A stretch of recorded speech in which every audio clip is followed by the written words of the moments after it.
Hey guys, we're having a indoor, somewhat subdued version of Doobies with Doug today because, well, let me show you. It's like this, which is fairly normal and doesn't always keep me in the house, but I'm feeling pretty low key and low energy right now anyway, so I'm gonna hang at the house,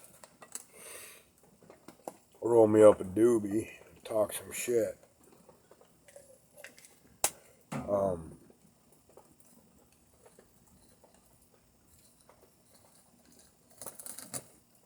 Been watching a couple of court cases with great interest. Pretty boring legal schmeagle stuff, but eventually what it's going to do is change the rules of evidence. 702, I think, is the specific rule, but I wouldn't swear to it. The case that's in the appellate court is being heard by a panel of 9 Superior Court judges. Or no, 5 Superior Court judges. And basically what it'll do is change the scope of qualified immunity. Now I know New Mexico and Colorado and a couple other places in recent years have abolished qualified immunity in an attempt to hold the police officers accountable. Now, I've discussed this before. That's only going to do 2 things.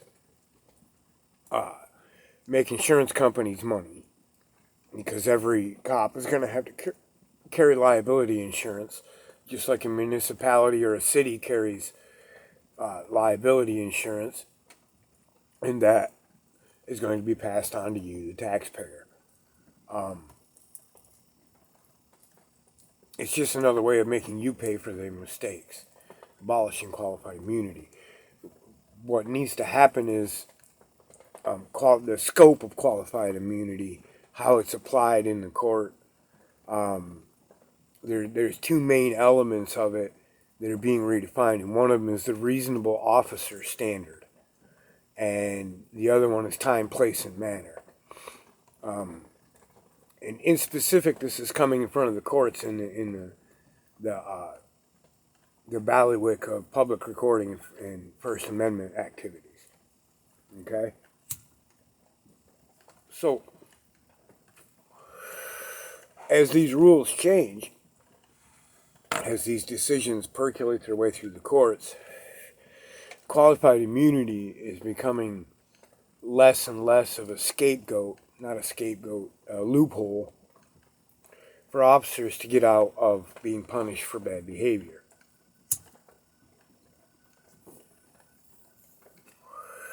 So that's one of the things that is in the pipes that's really interesting.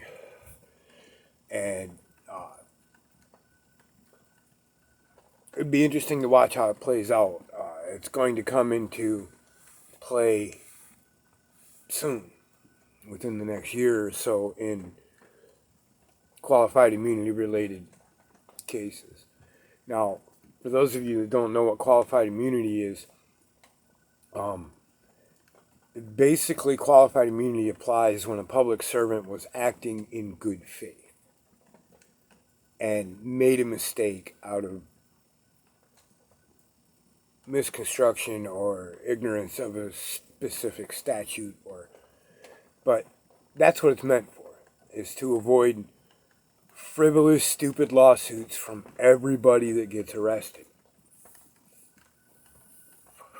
So the bank robber can't sue the cop for putting the cuffs on too tight. That's what qualified immunity is for. Now, it only applies to state torts, giglio torts, or whatever you want to call them, where you're bringing civil suit against an officer. Or Title 42 cases where you're filing in federal court against an officer.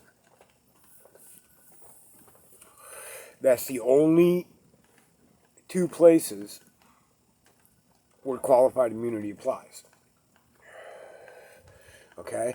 It has to do with recouping your losses if you're wronged by the state. Nothing more. By wrapping up our attention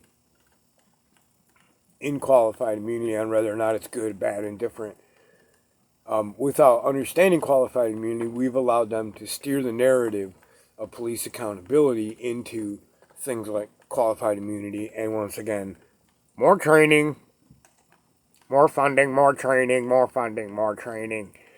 Okay, their training is useless. Try to find a cop that can recite the First Amendment. What kind of law enforcement training does not come with memorizing the first fucking law? It's not more training, it's the proper training. Because they're being trained as a militant insurgent force. Okay? Especially on the other side of the Rockies. Anytime a cop asks you for ID and you say no thank you, they automatically determine that as suspicious. And they'll say it. What's suspicious about it? The Supreme Court has ruled over and over and over again that exercising your constitutionally protected rights cannot be deemed as suspicious. My right to privacy is in the Fourth Amendment. It's a constitutionally protected right to withhold my person, papers, and effects without probable cause, without swearing of a warrant.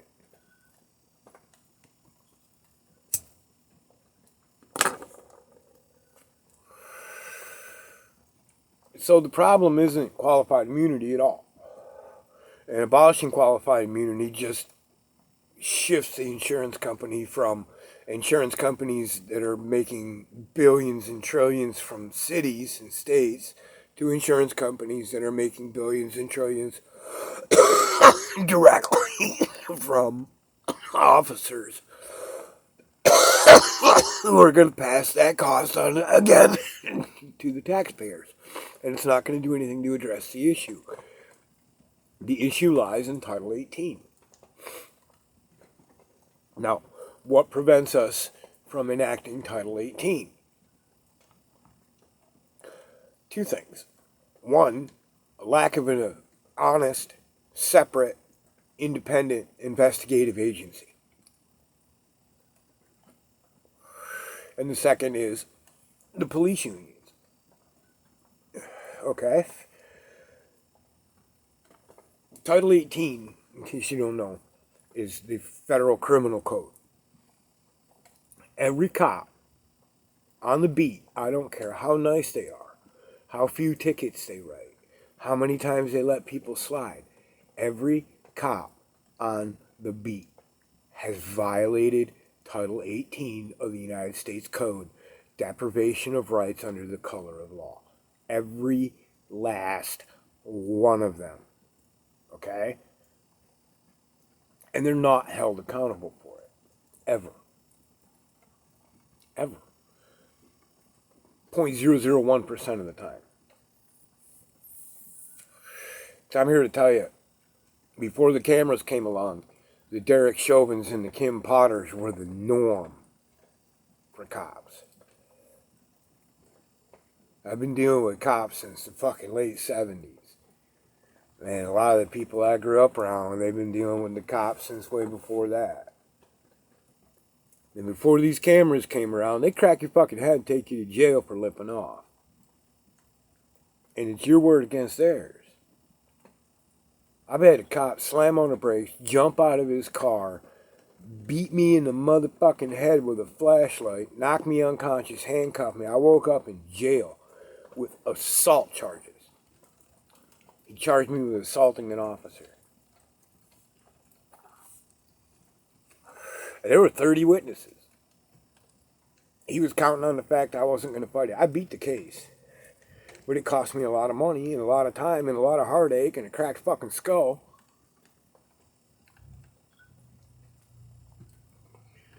So these cases that are moving through, what they do is when an officer is applying, or when somebody is challenging an officer's qualified immunity, it is applying a common sense doctrine to the reasonable officer standard. And what that means is that a reasonable officer should be able to infer that if it's not okay to beat the fuck out of somebody with a flashlight when they're laying down with their hands on their head, it's also not okay to beat them with a flashlight when they're sitting down with their hands on their head. Because in the past, that would be the kind of differences that would give them qualified immunity. Someone would say, hey, this officer was found guilty of beating a guy with a flashlight while he was sitting down. And the officer would say, well, this guy was laying down, not the same thing. And get qualified immunity. So they're changing the reasonable officer standard. And it's still nearly impossible to get rid of the little loopholes, because anybody wanting to be unreasonable can be unreasonable and make it look reasonable. Make it sound reasonable. They got no problem pretending to be a fucking moron. They don't understand their job if it keeps them out of prison. And that's what happens. So that's one of the things that's happening. And these cases are being brought by activists and groups of activists, and companies. And it'll be interesting the next couple years to watch how these cases play out. You know, because already, like here in Oregon, we have a pretty prolific bandwidth or demographic of people. And in some places it's really left-leaning and progressive, and in other places they pass state laws and these people ignore them and make the state fight the county tooth and nail to the dead land. They just passed a law about mugshots. And here in the county I live in, they don't give a fuck. You've been arrested for something, accused of something and arrested, they're running your mugshot. In the fucking paper, on the fucking internet. They're posting your shit all over. Doesn't matter how much evidence they have, it doesn't matter anything. They're just putting it out there. Not just making it available as public records, but broadcasting it. And the state's passed the statute against it. They're still doing it. And there's no reason to post somebody who's been accused, their picture in the fucking, to publish it. There is no reason to. If they're in custody, you're not looking for them. They haven't been convicted in a court of law. You know, when I see these mugshots, I read the comments underneath. Everybody underneath just automatically assumes this person is guilty because the police said so, and there's a picture.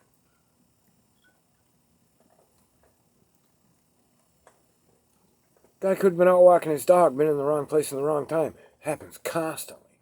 Cops get it wrong all the fucking time. People misidentify people all the time. It's happened to me. There was a guy that looked enough like me that raped a little girl at a school in my neighborhood. That when they showed somebody a picture, they said, yeah, that's the guy. We saw him leaving out of the school.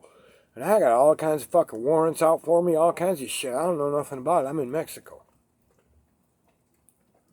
I come back from Mexico, they'd already caught the guy. But I find out I still got a warrant out for me. I gotta go down to the police station and talk to somebody. What the fuck? And I saw the guy's mugshot. He really didn't look anything like me. One look at my nose and you're like, oh no, that's not him. Fuck no. This child molester dude, he's got a normal looking nose. So, it ain't cool, man. Innocent until proven guilty. No matter what. No matter how bad shit looks, you're innocent until proven guilty. When the cops rough somebody up, when the cops beat somebody up, when the cops kill somebody, They are taking America away from you. Every time they do it, whether it's to you or somebody else, they are taking the concept of freedom away from you. It's not their job.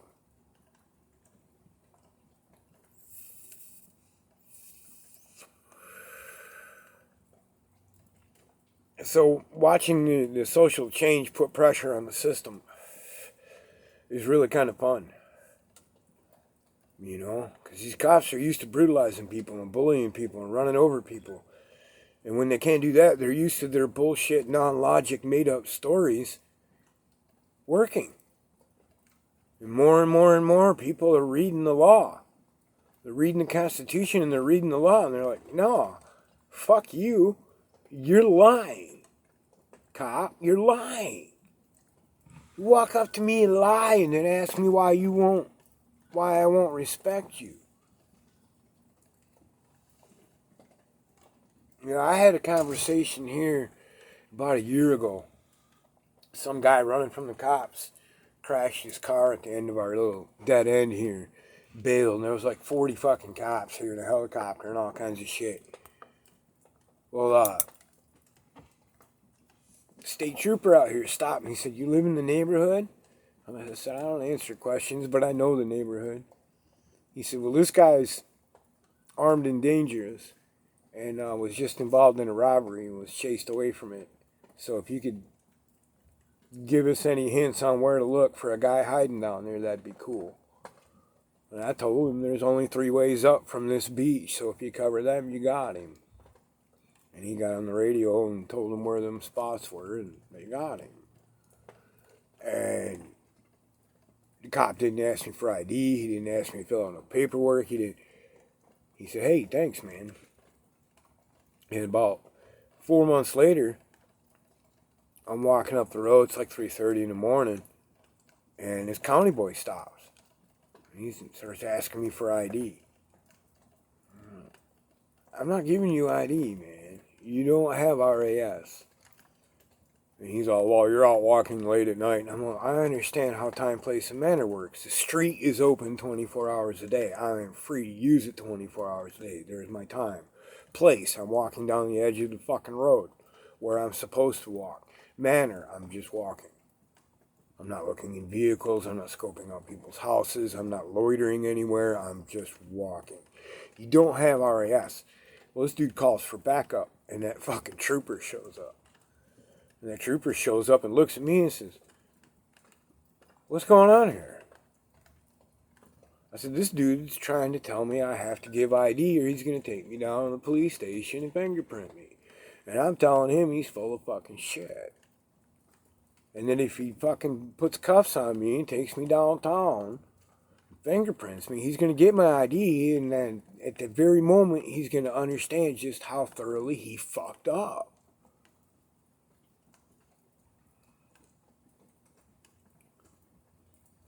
And the state trooper says, "Hey, I know this guy. He's cool, man. Don't worry about it." And this fucking sheriff tucked his tail between his legs, got in his car, and drove off. And I don't know who this guy is. He must have rotated onto a different shift or something. I've never seen him before. But the fucking asshole, man. I'm like, I know ORS 131.615 in and out. I know. Better than you do, apparently. You're either stupid and don't know your job, because I knew the statute by heart by the time I'd lived here 2 weeks. Or you're pretending you don't know how the statute works because the Supreme Court said you could fucking lie to me to get my ID. But you're not getting it.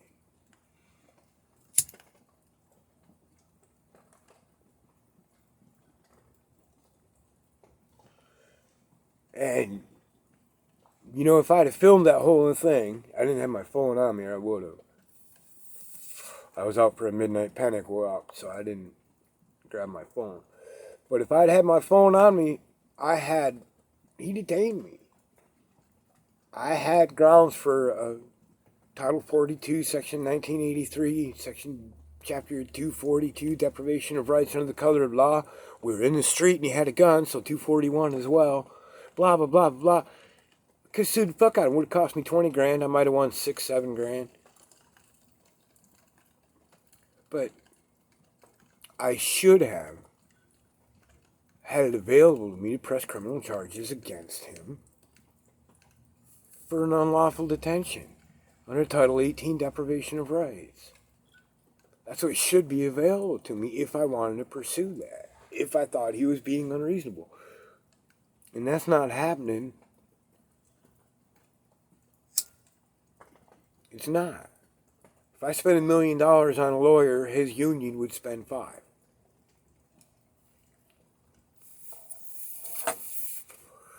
So, that's the thing. The unions in Title 18. Those are the two things we got to clear up. Okay?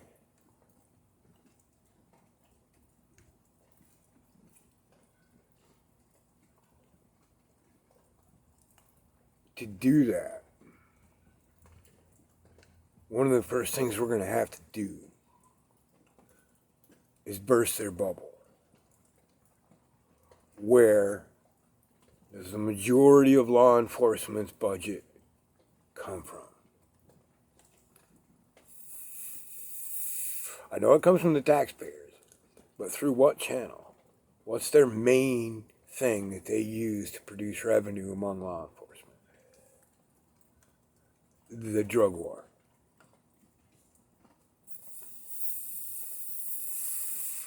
Between the padding of the court systems and the bail systems and the justice system and the money they draw in from federal and state grants for drug initiative task force, blah, blah, blah, blah, blah, blah, blah, civil forfeiture and fucking all the evil fucking shit surrounding the drug war, the prison industrial complex, the fucking all of it that we pay for.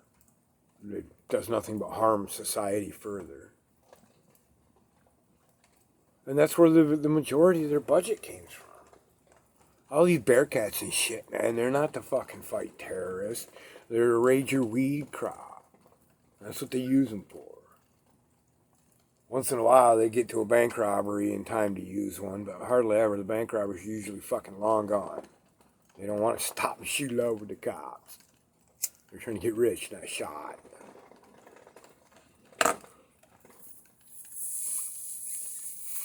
And it's happening. 110 passed here in Oregon decriminalizing user amounts. So it's just a ticket. You get a choice to go to jail or go to some kind of counseling.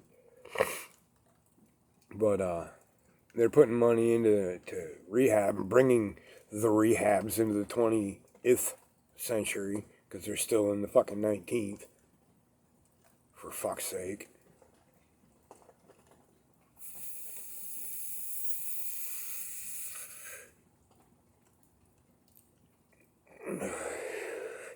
And a lot of this is this social movement towards accountability, towards, police accountability. A lot of this stems straight out of the drug war and the people fighting against it. I mean, people have always fought for police accountability, but the modern modus operandi was built on the framework of how we fought back against the drug war. And it's still a multi-trillion-dollar fucking industry, the drug war is. It's not over. There's still millions and millions of people suffering because of the drug war. All over the world. And drug war didn't exist anywhere in the world until the United States exported it everywhere in the world. And there's still people being murdered over hashish and weed. In I think it's Indonesia, wherever Duarte is.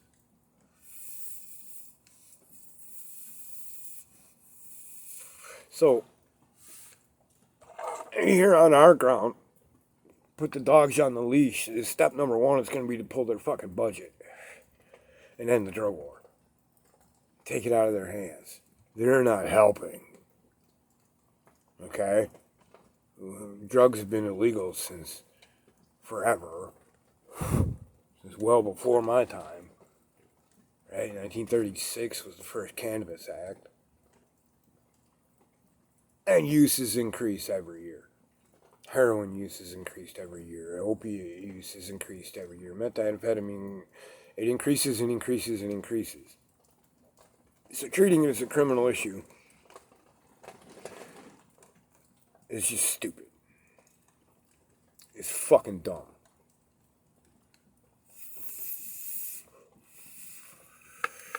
It was never going to help. It was never a good idea. We should have never done it. So, yeah, stop torturing people over their choice of drugs. Pull the money out of the standing military and put them back to work protecting and serving by controlling what qualified immunity gets them and by enforcing Title 18. And when cops break the law, no matter how small, they're held accountable.